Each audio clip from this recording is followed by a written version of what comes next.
حضرت شیخ احمد کبیر الرفاعی علیہ الرحمت والرضوان، رفاعی سلسلہ کے بانی، وہ فرماتے ہیں میں اور میرا ایک ساتھی تھا، ہم دونوں اللہ کے راستے میں ریاضت و مجاہدہ کرنا شروع کیا۔ ہمارا مقصد تھا کہ اللہ کی معرفت حاصل کر لیں۔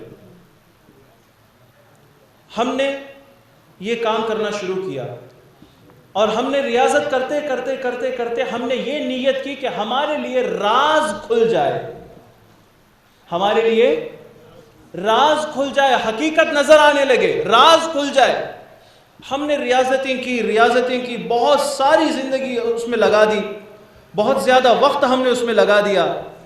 وہ سب کچھ لگانے کے باوجود ہمارے نظر میں کچھ نہیں آیا۔ تو وہ فرماتے ہیں کہ ایک مرتبہ میں اور میرا ساتھی مسجد میں بیٹھے ہوئے تھے اور ہم سوچ رہے تھے کہ بھائی ہم اتنے دنوں سے ریاضت کرتے ہیں، کوئی ہمیں کشف نہیں ہو رہا ہے، کوئی راز نہیں کھل رہا ہے، کوئی حقیقت کے دروازے نہیں کھل رہے ہیں، کیا کریں؟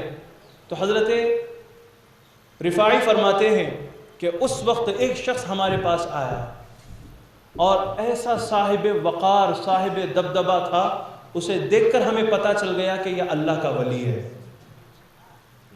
وہ آیا اور سیدھے آ کر ہم دونوں سے کہنے لگا اعبد اللہ، تم دونوں اللہ کی عبادت کرو، للہ، صرف اللہ کے لیے۔ تم اللہ کی عبادت کرتے ہو، ریاضت و مجاہدہ کرتے ہو معرفت کو حاصل کرنے، آپ سمجھتے ہیں کہ راز مل جائے، راز مل جائے، راز مل جائے، رازوں کے لیے عبادت نہ کرو، تم اللہ کے لیے عبادت کرو۔ جب تم اللہ کے لیے کرنا شروع کریں گے تو اللہ تبارک و تعالی خود بخود تمہارے لیے راز کھول دے گا۔ تو تمہاری عبادت کا مقصد اللہ کی ذات ہونی چاہیے، راز کھل جائے، حقیقت نظر آ جائے، یہ نہیں۔ بس بتانے کا مقصد یہ ہے کہ ہمارے پاس بھی ایک خواہش ہوتی ہے، بہت سارے لوگ بیعت کر لیے تو فوراً چاہتے ہیں کہ 40 دن میں کوئی ایسا خواب آئے کہ میں جنت میں چلے جاؤں۔ ایسا نہیں ہوتا، یہ ریاضت کا راستہ ہے، مجاہدے کا راستہ ہے، صبر کا راستہ ہے، اور اللہ والوں کی صحبت میں بیٹھ کر یہ چیزیں حاصل کی جاتی ہیں۔ تو وہ فرماتے ہیں کہ میں نے حضرت شقیق بلخی علیہ الرحمت والرضوان کی صحبت حاصل کی ہے، اور ان کی صحبت میں نے 30 سال زندگی گزاری، اور 30 سال زندگی گزارنے کے بعد میرے پیر و مرشد میرے شیخ نے پوچھا کہ اے حاتم بتا، تو 30 سال میری صحبت میں رہا اور تو نے کیا پایا ہے؟ تو حضرت فرماتے ہیں کہ میں 30 سال رہا، 30 سال کے اندر میں نے 8 چیزیں پائی ہیں۔ کتنی چیزیں؟ 8 چیزیں۔ وہ کیا کیا چیزیں ہیں؟ صحبت کا فائدہ دیکھیں کیسے رنگ لاتا ہے۔ وہ فرماتے ہیں پہلا فائدہ یہ ہوا کہ میں نے لوگوں کو دیکھنا شروع کیا۔ صحبت ان کی 30 سال سے ہو رہی ہے لیکن اندر تبدیلی کیسے آ رہی ہے دیکھیں۔ وہ فرماتے ہیں 8 فائدے۔ پہلا فائدہ یہ ہے کہ میں لوگوں کو دیکھنا شروع کیا اور میں نے غور کیا تو ہر بندہ کسی نہ کسی کو محبوب رکھتا ہے، ہر بندہ کسی نہ کسی سے عشق کرتا ہے، محبت کرتا ہے، ہر ایک کا کوئی نہ کوئی محبوب ہے، معشوق ہے۔ پھر میں نے غور کیا کہ وہ جس سے بھی محبت کرتا ہے وہ کب تک اسے فائدہ دیتا ہے، کام آتا ہے۔ تو میں نے غور کیا تو پتہ چلا کہ بعض محبوب لوگ وہ ہوتے ہیں جو انسان کے بستر موت تک ساتھ آتے ہیں، اور بندہ جس سے محبت کرتا ہے اس میں سے بعض وہ ہیں جو قبرستان تک ساتھ آتے ہیں، اور بعض وہ ہیں جو قبر تک ساتھ آتے ہیں، اور بعض وہ ہیں جو قبر کے اندر اتر کر اس کی مدد کرتے ہیں۔ پھر میں غور کیا تو سارے کے سارے قبر کے اندر تنہا اسے چھوڑ کر، اندھیری رات میں اسے چھوڑ کر تنہا چلے جاتے ہیں۔ اب میں نے غور کیا کہ مجھے ایسے ساتھی کو بنانا ہے جو مجھے قبر کے اندر بھی کام آئے، صرف بستر موت تک نہیں، قبرستان تک نہیں، قبر میں اترنے تک نہیں، قبر کے اندر جب مجھے سارے تنہا چھوڑ کر چلے جائیں اندر بھی میرے کام آئے۔ تو میں نے قرآن کو ڈھونڈنا شروع کیا، قرآن میں ڈھونڈتا رہا تو اس میں مجھے پتا چلا کہ نیک اعمال وہ ہیں جو قبر کے اندر بھی کام آتے ہیں۔ تو پھر میں نے نیک کاموں سے دوستی کر لی، میں نے نیک کاموں سے، نیک عمل سے دوستی کر لی۔ اب یہ صحبت کا فائدہ دیکھیں، یہ انسان کب سوچتا ہے؟ جب اس کے اندر سے طبیعت بدلتی ہے، اندر اللہ کی طرف عشق پیدا ہوتا ہے، تو یہ صحبت کا فائدہ ہوتا ہے۔ اب انہوں نے غور کیا، نیک اعمال کو لے لیا۔ اب پھر دوسرا فائدہ کیا ہوا؟ فرماتے ہیں میں نے مخلوق کو دیکھا کہ ہر بندہ عبادت تو کرتا ہے لیکن اپنے نفسانی خواہشات پہ کرتا ہے۔ کوئی چاہتا ہے کہ جنت میں چلا جائے، کوئی چاہتا ہے کہ دوزخ سے بچ جائے، کوئی چاہتا ہے کہ میں عبادت کروں دوسرا مجھے نمازی کہے، کوئی چاہتا ہے کہ میں حج کروں دوسرا مجھے حاجی کہے۔ تو عبادت نفس کی پیروی میں ہو رہی ہے۔ تو میں نے غور کیا کہ نفس کی پیروی کرنا کیسا ہے۔ قرآن کے اندر میں نے دیکھا تو قرآن میں اللہ فرماتا ہے وَأَمَّا مَنْ خَافَ مَقَامَ رَبِّهِ وَنَهَى النَّفْسَ عَنِ الْهَوَىٰ فَإِنَّ الْجَنَّةَ هِيَ الْمَأْوَىٰ۔ اللہ فرماتا ہے اور جس نے اللہ کے سامنے کھڑے ہونے سے ڈرا، دنیا میں تقوی اختیار کیا، وَنَهَى النَّفْسَ عَنِ الْهَوَىٰ، اور اپنے نفس کو دنیا کی خواہشوں سے روک کر رکھا، نفسانی خواہشات سے اپنے آپ کو روک کر رکھا، تو وہ قیامت کے دن اس کا ٹھکانہ جنت ہوگا، وہ جنت میں جائے گا۔ تو پھر میں سمجھ گیا کہ لوگ نفس کے پیچھے بھاگتے ہیں تو بھاگنے دو، لیکن ہمیں نفس کے پیچھے بھاگنا نہیں ہے، ہمیں نفس کے اوپر کنٹرول رکھنا ہے، اس کی خواہش کی پیروی نہیں کرنی ہے۔ اب پھر تیسرا فائدہ کیا ہوا؟ وہ فرماتے ہیں کہ میں نے لوگوں کو دیکھا، غور کیا کہ لوگ دنیا کے ساز و سامان، دنیا کی جائیداد، پیسے وغیرہ جمع کرنے میں اپنی بڑی محنت لگاتے ہیں، دنیا کو حاصل کرنے میں اپنا پورا وقت لگاتے ہیں۔ اب سب کچھ حاصل کر لینے کے بعد یہ سمجھتے ہیں کہ ہم نے حاصل کر لیا، یہ چیز ہمیشہ ہمارے پاس رہے گی۔ بات سمجھ آ رہی ہے؟ ہم نے دنیا کے لیے کوشش کی، دنیا حاصل کر لی، اور ہمارے پاس دنیا آ گئی، دنیا کی چیزیں آ گئیں۔ اب بندہ سوچتا ہے کہ اب سب کچھ میرے ہاتھ میں ہے، میرے قبضے میں ہے۔ پھر میں نے قرآن میں غور کیا تو قرآن کیا کہتا ہے؟ اللہ تعالیٰ فرماتا ہے ما عندکم ینفد وما عند اللہ باق۔ جو کچھ تمہارے پاس ہے، وہ چاہے دنیا ہو، دنیا کی چیزیں ہو، سب کچھ ختم ہو جانے والی ہے، ہاں جو اللہ کے پاس ہے وہ باقی رہنے والی ہے۔ تو پھر میں نے جتنا مال کمایا ہے اور جو کما رہا ہوں اس میں نے غریبوں کا حصہ بنایا، صدقے کے نفل صدقوں میں اس کو لگایا، اور مجھے یقین ہے کہ میں یہاں غریبوں میں، صدقے میں، زکوٰۃ وغیرہ میں مال خرچ کروں گا تو بظاہر میں خرچ کر رہا ہوں، لیکن یہ آخرت میں میرے لیے باقی رہے گا۔ تو پھر میرے دل سے مال کی محبت بھی دور ہو گئی، کیونکہ یہ میرا نہیں ہے، آخرت میں جو ہے وہ میرا ہے، دنیا کی چیز کوئی نہیں ہے۔ اب اس کے بعد فرماتے ہیں چوتھا فائدہ یہ ہوا کہ میں نے لوگوں کو دیکھا، لوگوں کے مختلف نظریات ہیں۔ لوگ سمجھتے ہیں کہ ہماری شان اسی میں ہے کہ ہمارا خاندان بڑا ہو، ہماری شان اسی میں ہے کہ ہماری اولاد زیادہ ہو۔ آج تو یہ ہے نا کہ وہ ہم بہت پہلے سنتے تھے، تمل میں آتا تھا نام ارور نمک موور، سنتے تھے نہیں سنتے تھے۔ اب بنگلور والے نیلور والے کیا سمجھیں گے؟ نام ارور نمک کو موور، وہ تو سنے بھی نہیں ہوں گے۔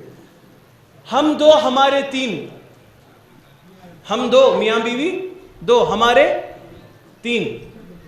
اب اس کے بعد جیسے ہی زمانہ گزرتا گیا اب وہ بدلنا شروع ہوا، ہم دو ہمارے دو، ہم دو ہمارے تین، وہاں سے ہم دو ہمارے دو۔ اب کیا ہو گیا ہے؟ ہم دو ہمارا ایک، ہم دو ہمارا ایک۔ اب آئندہ آنے والے زمانوں میں کیا ہوگا واللہ عالم۔ ہم دو بس دو، کچھ نہیں، ہم رہیں گے، زندہ رہیں گے، زندگی موج مستی کریں گے، مر جائیں گے، ختم۔ اللہ حفاظت فرمائے، صحیح سمجھ عطا فرمائے۔ تو پرانے زمانے میں یہ ہوتا تھا، حضور نبی کریم علیہ الصلوۃ کے زمانے میں ولید بن مغیرہ کے بارے میں جو لعنت قرآن میں آئی ہے، تو اللہ تعالیٰ فرماتا ہے کہ میں نے اسے مال دیا ہے اور بنین، میں نے اسے اولادیں دی ہیں، نرینہ اولادیں دی ہیں، تو اسے رکھ کر فخر کرتے تھے لوگ۔ تو حضرت حاتم الاسم فرماتے ہیں میں نے لوگوں کو دیکھا بعض لوگ یہ سمجھتے ہیں کہ ہمارے لیے سب سے شان والی بات یہ ہے کہ ہمارا خاندان بڑا ہو، میرے بچے زیادہ ہوں، میں فخر کر سکوں. اور بعض لوگ یہ سمجھتے ہیں کہ ہمارے لیے شان، ہمارے لیے فخر اس میں ہے کہ ہم دوسروں پر ظلم کر کے ان کا مال، ان کی جائیداد، ان کی چیزیں ہڑپ کریں. دادا گیری، اس پہ سمجھتے ہیں کہ یہ فخر ہے. اور پھر آگے لکھتے ہیں کہ میں نے بعض لوگوں کو دیکھا وہ یہ سمجھتے ہیں کہ دنیا کمایا ہے، پیسے ان کے پاس آ گئے ہیں، دوسروں کے مال کے اوپر ہڑپ نہیں کرتے، ہرس نہیں کرتے، لیکن جتنا مال ہے اسے اسراف کرتے ہیں، بیکار خرچ کرتے ہیں، خرچ کر کے سمجھتے ہیں دیکھا ہم نے اتنا خرچ کیا ہے، اس میں ہماری شان ہے.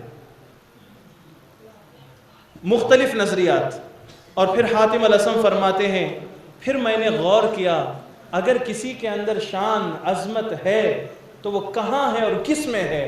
تو قرآن کہتا ہے ان اکرمکم عند اللہ اتقاکم، بے شک تم میں سب سے زیادہ شان والا، سب سے زیادہ عظمت والا اللہ کی نظر میں وہ ہے جو اللہ سے ڈرتا ہے. تو پھر میں نے اس مال کے پیچھے جانا، نہ اسراف کرنے کے پیچھے جانا، بیکار خرچ کرنے کے پیچھے جانا، لوگوں کے پیسے ہڑپ کرنے کے فکر میں رہنا، یہ ساری چیزیں چھوڑ دی، اللہ کا ڈر اور اس کا تقوی میں نے اختیار کیا. اور پھر پانچواں فائدہ یہ ہوا کہ میں نے لوگوں کو دیکھا ایک دوسرے سے چڑھتے ہیں، ایک دوسرے کی توہین کرتے ہیں، ذلیل کرتے ہیں. کرتے ہیں کہ نہیں کرتے؟ ذلیل کرتے ہیں. لیکن آپ کو معلوم ہونا چاہیے شمائل ترمذی کے اندر بڑی پیاری حدیث ہے، طویل حدیث ہے، لیکن حضور نبی کریم صلی اللہ علیہ وسلم کی بس ایک صفت موقع کی مناسبت سے عرض کرنا چاہتا ہوں. حضور کے بارے میں صحابہ فرماتے ہیں ما کان رسول اللہ صلی اللہ علیہ وسلم مہینا، رسول اللہ صلی اللہ علیہ وسلم اپنے صحابہ میں سے کسی بھی صحابی کی توہین کرنے والے، عزت نکالنے والے نہیں تھے. کبھی کسی کی توہین نہیں کرتے تھے. کسی کے اندر کوئی عیب ہے تو چھپا کر بولتے تھے. اگر صحابہ کے اندر کوئی برائی پائی جاتی تھی، حضور جمعہ کے خطبے میں بیان کرنا ہوتا تو بھی نام لے کر نہیں بولتے تھے، کہتے تھے ما بال قوم، ارے اس قوم کا کیا ہوا جو اس طرح کا کام کرتے ہیں. تو جو کرتے ہیں وہ سمجھ جاتے تھے کہ حضور ہماری طرف اشارہ کرتے ہیں، تو نام لے کر بھری مجلس میں ممبر پہ بیٹھ کر نہیں کرتے تھے. تو حضور دل کا اتنا لحاظ رکھتے تھے کہ سامنے والے کا دل نہ ٹوٹے. لیکن ہمارا ماحول کیا ہے؟ ایک دوسرے کی توہین، ایک دوسرے کی تذلیل. حاتم الاسم فرماتے ہیں میں نے لوگوں کو دیکھا کہ ایک دوسرے کی توہین کرتے ہیں، تذلیل کرتے ہیں، اور ایک دوسرے کی غیبت کرتے ہیں. غیبت کا معنی کیا ہے؟ کسی کے بارے میں ان کے پیٹھ کے پیچھے بات کرنا، ان کی برائی بولنا. میں نے لوگوں کو دیکھا وہ غیبت کرتے ہیں. پھر میں نے سوچا کہ بھئی یہ ایک دوسرے کی توہین کیوں کرتے ہیں، ایک دوسرے کو ذلیل کیوں کرتے ہیں، ایک دوسرے کی غیبت کیوں کرتے ہیں؟ تو میں غور کرنے کے بعد مجھے پتا چلا کہ یہ ان کے دل کے اندر حسد ہے. حسد انہیں غیبت کراتا ہے. حسد ہے، جلن ہے کہ اسے کیسے یہ مال ملا، اسے کیسے یہ علم ملا، اسے کیسے یہ مقام ملا. تو حسد کی وجہ سے دوسروں کے مال کو دیکھ کر، مقام کو دیکھ کر، عظمت کو دیکھ کر، علم کو دیکھ کر، ان کے فن اور ہنر کو دیکھ کر جلتے ہیں. جب جلتے ہیں کچھ نہیں کر سکتے تو غیبت کرتے ہیں، ان کی توہین کرتے ہیں، تذلیل کرتے ہیں. تو اللہ کی طرف سے جو کچھ ملا ہے اس پر حسد کرنے کی وجہ سے یہ برائیاں پیش آتی ہیں. پھر میں نے قرآن میں غور کیا تو قرآن فرماتا ہے نحن قسمنا بینہم معیشتہم فی الحیات الدنیا. اللہ تعالیٰ فرماتا ہے ہم ہیں، یعنی اللہ کہتا ہے کہ میں ہوں، ہم ہیں، کہ ہم نے دنیا کے لوگوں کے لیے دنیا کے اندر زندگی گزارنے کے چیزوں میں ساری نعمتیں ہم نے تقسیم کی ہیں. کسی کو علم ملا ہے تو ہم نے دیا، کسی کو مال ملا ہے تو ہم نے دیا، کسی کو ہنر ملا ہے تو ہم نے دیا. جب اللہ کا دیا ہوا مال ہے، اللہ کا دیا ہوا مقام ہے، اللہ کا دیا ہوا علم و ہنر ہے، تو پھر مجھے اس پر حسد کرنے کی ضرورت کیا ہے؟ اللہ ہے، اللہ اپنے بندے کو دے رہا ہے، تو اللہ کے دینے پر میں راضی ہو گیا تو میرے دل حسد سے پاک ہو گئے. میرا دل حسد سے پاک ہو گیا. اور اس کے بعد چھٹا فائدہ کیا ہوا؟ چھٹا فائدہ یہ ہوا، وہ فرماتے ہیں کہ میں نے لوگوں کو دیکھا کہ ایک دوسرے سے دشمنی کرتے ہیں. میں نے لوگوں کو دیکھا کہ وہ ایک دوسرے سے دشمنی کرتے ہیں. پھر میں نے قرآن میں غور کیا کہ دشمنی کرنا ہے تو کس سے کرنا ہے؟ تو قرآن پکار پکار کے کہتا ہے ان الشیطان لکم عدو فاتخذوہ عدوا، بے شک شیطان تمہارا دشمن ہے اور تم شیطان سے دشمنی کرو، شیطان کو اپنا دشمن بناؤ۔ تو پھر میں سمجھ گیا کہ قرآن حق کلام ہے، سچا کلام ہے، اللہ کا کلام ہے، یہ کبھی جھوٹا نہیں ہو سکتا۔ تو اللہ فرماتا ہے کہ شیطان ہمارا دشمن ہے، شیطان سے دشمنی کرنی ہے تو ہمیں بس شیطان سے ہی دشمنی کرنی ہے، اس کے علاوہ مخلوق سے کسی سے دشمنی نہیں کرنی۔ تو میرے دل سے لوگوں کی دشمنی کو دور کر دیا۔ اور پھر آگے 7واں فائدہ وہ بیان کرتے ہیں کہ میں نے لوگوں کو دیکھا دنیا کمانے کے لیے اپنی محنت لگا دیتے ہیں، عبادتیں چھوڑ دیتے ہیں، نمازیں قضا کرتے ہیں، روزے قضا کرتے ہیں، اور عبادتوں سے غافل ہو کر اللہ کو بھول کر زندگی گزارتے ہیں۔ کیوں؟ صرف دنیا کمانا ہے، مال کمانا ہے۔ پھر میں نے غور کیا تو قرآن کہتا ہے وَمَا مِن دَابَّةٍ فِي الْأَرْضِ إِلَّا عَلَى اللَّهِ رِزْقُهَا، اس زمین کے اندر جتنی بھی مخلوق ہے سب کا رزق اللہ تبارک و تعالیٰ نے مقرر کر دیا ہے۔ بس مجھے تسلی ہو گئی کہ مجھے محنت کرنی ہے اور میری محنت کے بدلے میں مجھے وہی ملے گا جو اللہ میرے لیے لکھا ہے۔ تو خواہ دنیا کمانے کے لیے عبادتوں کو چھوڑنا میں مناسب نہیں سمجھا، تو میں دنیا کمانے کے لیے عبادتوں کو چھوڑنے سے اپنے آپ کو پرہیز کر لیا۔ اور پھر فرماتے ہیں کہ مجھے 8واں فائدہ یہ ہوا کہ میں لوگوں کو دیکھتا تھا، غور کرتا تھا، ان کی زندگیوں کو سمجھنے کی فکر کرتا تھا، تو مجھے پتا چلا کہ لوگ کسی نہ کسی پر بھروسہ کرتے ہیں۔ کسی کو مال پر بھروسہ ہے، دینار پر، درہم پر، پراپرٹی پر، کئی سارے گھر ہیں، بینک بیلنس ہے، ان چیزوں کے اوپر اعتماد کرتے ہیں، بھروسہ کرتے ہیں، اور پھر سمجھتے ہیں کہ بھئی یہ جو میرا گھر ہے، اتنے سارے گھر میں نے کرائے پہ چھوڑے ہیں، اتنی ساری پراپرٹی میری ہے، اتنی ساری کھیتیاں میری ہیں، اتنا زیادہ مال بینک بیلنس میرا ہے، اور یہ اتنا سارا مال، اتنے بچے میں نے پیدا کیے ہیں جو میری کفالت کر لیں گے، اور یہ میرے لیے کافی ہے۔ پھر میں نے قرآن پہ غور کیا تو قرآن کہتا ہے وَمَن يَتَوَكَّلْ عَلَى اللَّهِ فَهُوَ حَسْبُهُ، لوگوں کا بھروسہ، لوگوں کا توکل چیزوں کے اوپر ہے، لیکن قرآن کہتا ہے جو یہ سمجھے کہ میرا بھروسہ اللہ پر ہے، جو اللہ پر بھروسہ رکھتا ہے، اللہ پر توکل رکھتا ہے، اور اللہ اس کے لیے کافی ہو جاتا ہے، اللہ اس کے لیے بس ہے۔ الیس اللہ بکاف عبدا، اللہ قرآن میں پوچھتا ہے کیا اللہ اپنے بندے کے لیے کافی نہیں ہے؟ اللہ مل جائے تو پھر اور کچھ ملنے کی ضرورت ہے؟ نہیں۔ تو یہ 8 فائدے مجھے ملے ہیں۔ یہ فائدے کیسے نصیب ہوئے، کب نصیب ہوئے؟ آپ کے پاس 30 سال کی صحبت سے نصیب ہوئی۔ یہ کتنی قیمتی نصیحتیں آپ نے فرمائی ہے۔ 30 سال کی صحبت میں 8 چیزیں انہیں ملی ہیں۔ اور پھر اللہ والوں کی صحبت میں جو سب سے اہم فائدہ ہے وہ یہ ہے کہ انسان کا دل نرم ہو جاتا ہے۔ آخری بات، انسان کا دل، بولیے، توجہ میری طرف رکھیے، انسان کا دل نرم ہو جاتا ہے۔ صحبت اولیاء سے انسان کا دل نرم ہو جاتا ہے۔ امام غزالی احیاء علوم الدین کے اندر فرماتے ہیں جالس التوابین فإنہم ارق الناس قلبا، لوگوں زیادہ توبہ کرنے والے اللہ والوں کے ساتھ بیٹھ جاؤ۔ اگر تمہیں بیٹھنا ہی ہے، صحبت اختیار کرنی ہی ہے، تو زیادہ توبہ کرنے والے اللہ والوں کے ساتھ بیٹھ جاؤ۔ کیوں؟ فإنہم ارق الناس قلبا، اس لیے کہ ان کے دل بڑے نرم ہوتے ہیں، ان کے دل نرم ہوتے ہیں۔ ان کی صحبت میں بیٹھنے سے تمہارا بھی دل نرم ہوگا۔ جب تمہارا دل نرم ہوگا تو کیا ہوگا؟ ابو داؤد کی روایت ہے، حضور فرماتے ہیں ان اللہ رفیق یحب الرفق، اللہ نرمی کرنے والا ہے اور نرمی کو پسند کرتا ہے۔ تو جس کا دل نرم ہو گیا اس کا دل اللہ کو محبوب ہو جاتا ہے۔ تو صحبت اولیاء سے دل نرم ہوتا ہے، دل نرم ہونے سے اللہ اپنا پیارا بنا لیتا ہے، اور جب دل نرم ہو جائے تو اس کے اندر سے تکبر نکل جاتا ہے۔ تکبر کا معنی کیا ہے؟ کون بتا سکتے ہیں؟ تکبر، تکبر بولو، اپنے آپ کو بڑا سمجھنا، اپنے آپ کو بڑا سمجھنا، یہ تکبر کا آدھا ڈیفینیشن ہے۔ اپنے آپ کو بڑا سمجھنا، میں بھی کچھ ہوں، اسے عربی میں کہتے ہیں عجب۔ التکبر الگ ہے، العجب الگ ہے۔ تکبر کہتے ہیں، عجب کہتے ہیں میں بھی کچھ ہوں، میرے اندر بھی کچھ کمال ہے۔ یہ سوچنا کیا ہے؟ عجب ہے۔ کچھ بھی نہیں، ہمارے اندر کچھ کمال ہے، جو بھی ہے اللہ کا دیا ہوا ہے، ہمارے اندر کچھ بھی نہیں، ہم عاجز محض ہیں، بیکار ہیں۔ تو اپنے آپ کو بڑا سمجھنا یہ عجب ہے، میں بڑا ہوں، اور اپنے آپ کو بڑا سمجھتے ہوئے دوسروں کو چھوٹا حقیر سمجھنا یہ تکبر ہے۔ شیطان نے کیا کیا؟ اپنے آپ کو بڑا سمجھا، صرف بڑا سمجھا نہیں، آدم علیہ السلام کو چھوٹا سمجھا۔ بات سمجھ میں آ رہی ہے؟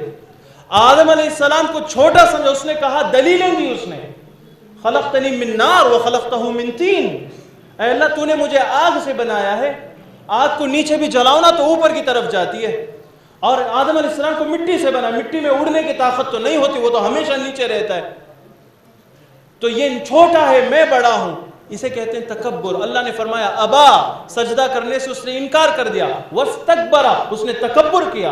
تکبر کیا؟ اپنے آپ کو بڑا سمجھا اور آدم علیہ السلام کو چھوٹا حقیر سمجھا۔ تو تکبر جس کے اندر، من تکبر وضعہ اللہ، جس کے اندر تکبر آ جائے اللہ اسے ذلیل کر دیتا ہے، گرا دیتا ہے۔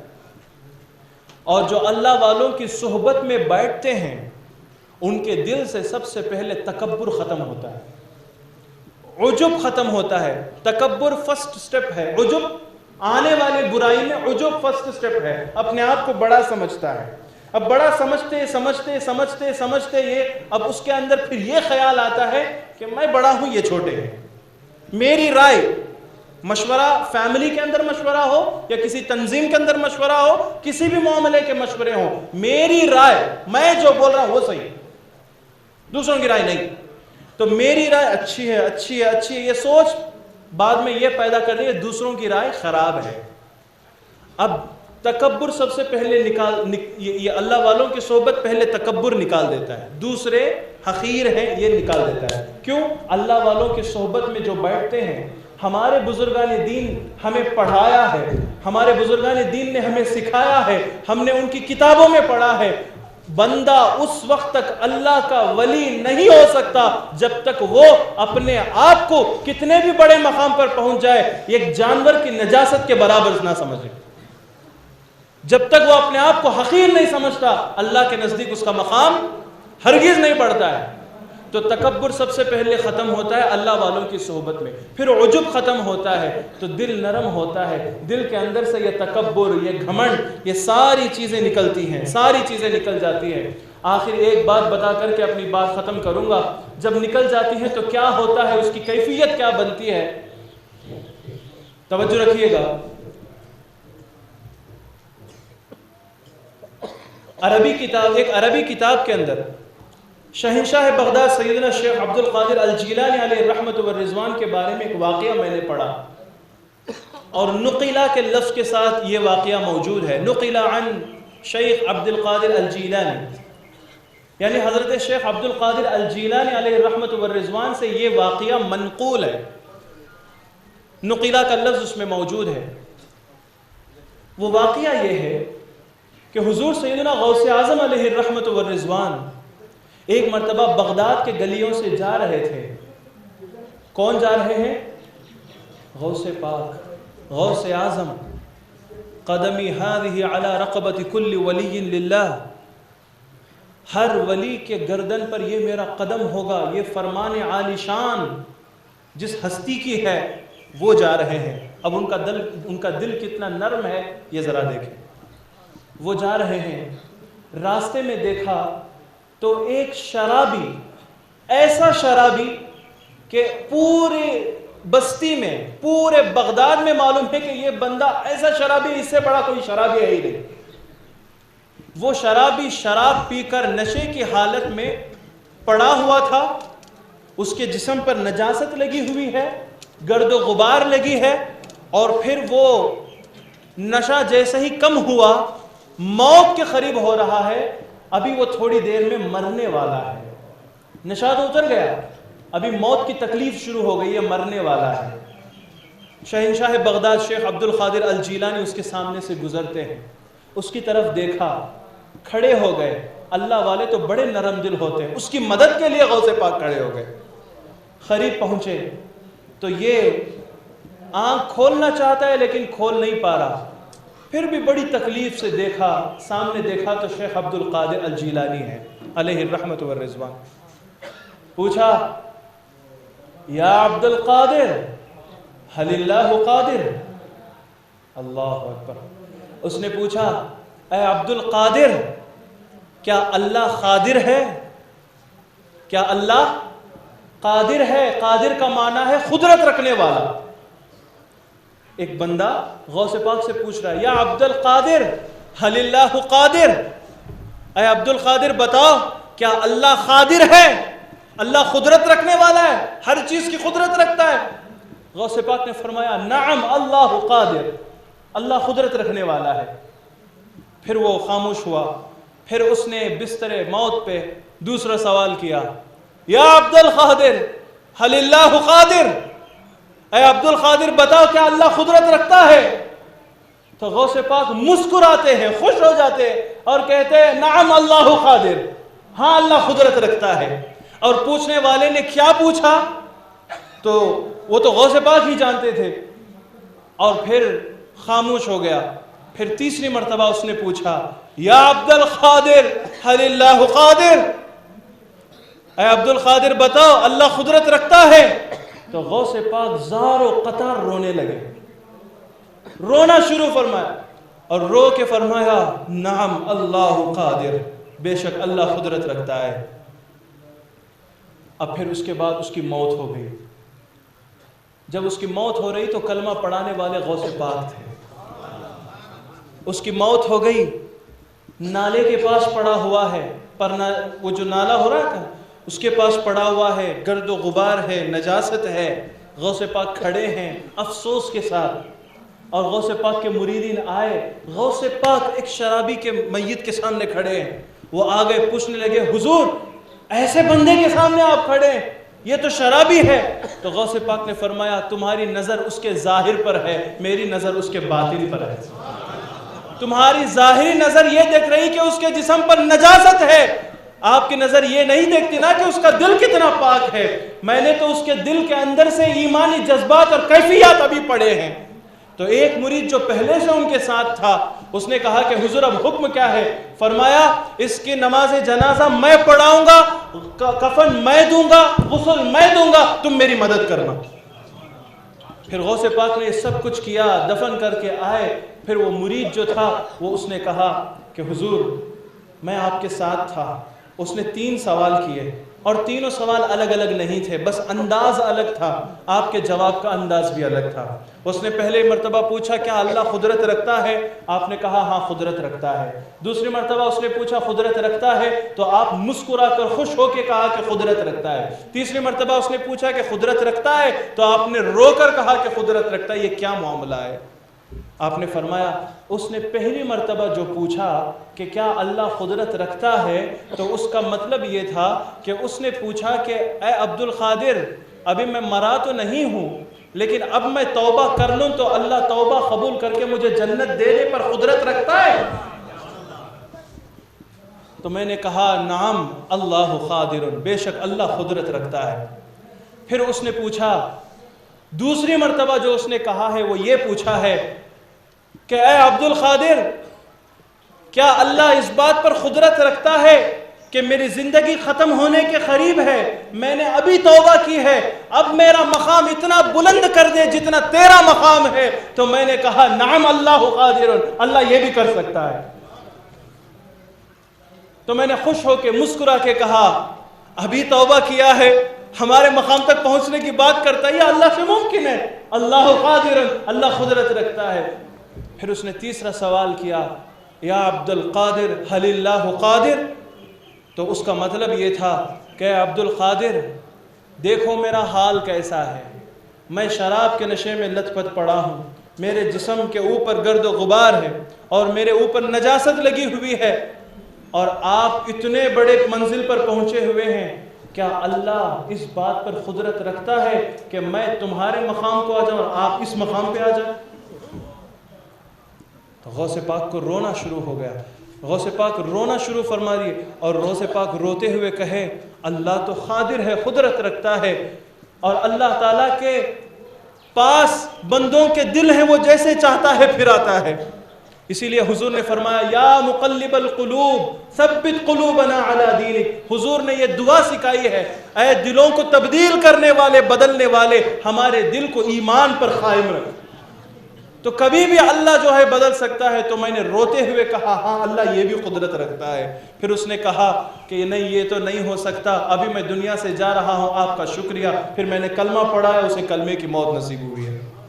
تو صحبت اولیاء سے گناہگار کو کلمے کی موت، ایمان پر خاتمہ نصیب ہوتا ہے، اور صحبت اولیاء کے سبب دل کے اندر نرمی پیدا ہوتی ہے. عرض یہ ہے کہ اللہ والوں کی صحبت میں ہمیں جانا ہے، اللہ والوں کی صحبت میں ہمیں بیٹھنا ہے، تاکہ ہمارا دل نرم ہو، ہمارے اخلاق اچھے ہوں، دین پر ہمیں چلنے والے بنے، نیک اعمال کرنے والے بنے، نماز روزہ زکوٰۃ و حج کی پابندی کرنے والے بنے، حرام کاری سے اپنی زندگی کو بچا کر لے جانے والے بنے.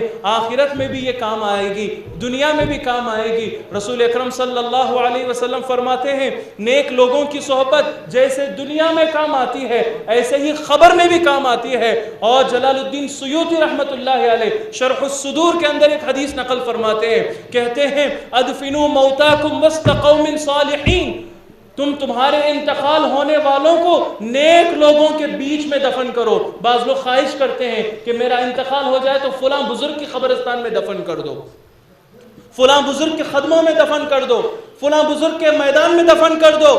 تو یہ خواہش کیوں ہے؟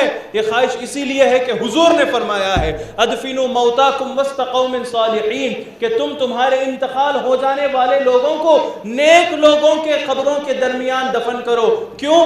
جیسے زندے کو برے پڑوسی کی تکلیف ہوتی ہے، اسی طرح میت کو بھی برے پڑوسی کی تکلیف ہوتی ہے.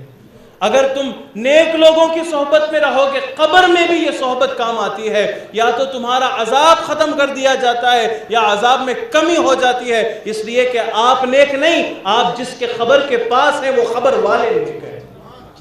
اور اسی طرح یہ نیک لوگوں کی صحبت آخرت میں بھی کام آئے گی، آخرت میں بھی کام آئے گی. ترمذی کی روایت ہے، حضرت ابو سعید خدری، بخاری کی روایت ہے، بخاری کی روایت ہے، حضرت ابو سعید خدری رضی اللہ تعالی اس حدیث کے راوی ہیں. اور بخاری کے اندر کتاب التوحید کے عنوان سے یہ حدیث آئی ہے. حضرت ابو سعید خدری فرماتے ہیں کہ قیامت کا دن ہوگا، اللہ جنت جہنم کا فیصلہ سنا دے گا. جنتی جنت میں جائیں گے، جہنمی جہنم میں جلنے کے لیے چلے جائیں گے. لیکن جنت میں جانے والے لوگوں میں اللہ کے ولیوں کی جماعت کھڑی ہو جائے گی.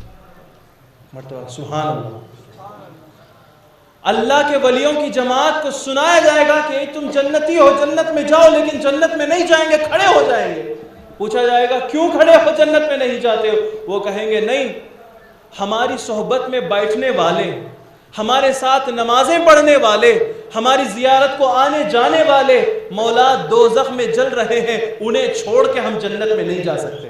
بخاری کی حدیث ہے، صحیح حدیث ہے. قرآن کے بعد سب سے بڑا درجہ بخاری کا ہے. بخاری کی حدیث سنا رہا ہوں. جب تک یہ جنت میں نہیں آئیں گے ہم بھی جنت میں نہیں جائیں گے. اللہ تعالیٰ فرمائے گا کہ تم انہیں جانتے ہو؟ وہ کہیں گے مولا ہم جانتے ہیں. تو پھر اللہ تعالیٰ فرمائے گا ٹھیک ہے، تم خود جاؤ اور وہاں جا کر جلنے والے لوگوں میں جو تمہاری پہچان کے ہو انہیں تم خود جہنم سے نکالو اور جنت میں لاؤ. اگر اللہ چاہتا تو یہ بھی کر سکتا نا کہ تم کس کس کا نام ہے نام دے دو، میں فرشتوں کو بولوں گا، فرشتے جا کر نکال کے لائیں گے. ہو سکتا ہے کہ نہیں ہو سکتا ہے؟ لیکن اللہ تعالیٰ ان ولیوں کو، صالحین کو، نیک لوگوں کو بھیجے گا تاکہ پتہ چلے کہ دنیا میں نہیں مانا تو کم سے کم وہاں تو مانے، وہاں تو کھل جائے کہ اللہ والوں کا مقام کیا ہوتا ہے. وہ خود آئیں گے، جہنم سے نکالیں گے، جنت میں لے جائیں گے. بخاری کی حدیث ہے. اب وہ لے کر آ جائیں گے، کہیں گے مولا ہماری پہچان کے جتنے لوگ ہیں سب کو میں جنت میں لے کے آ گیا.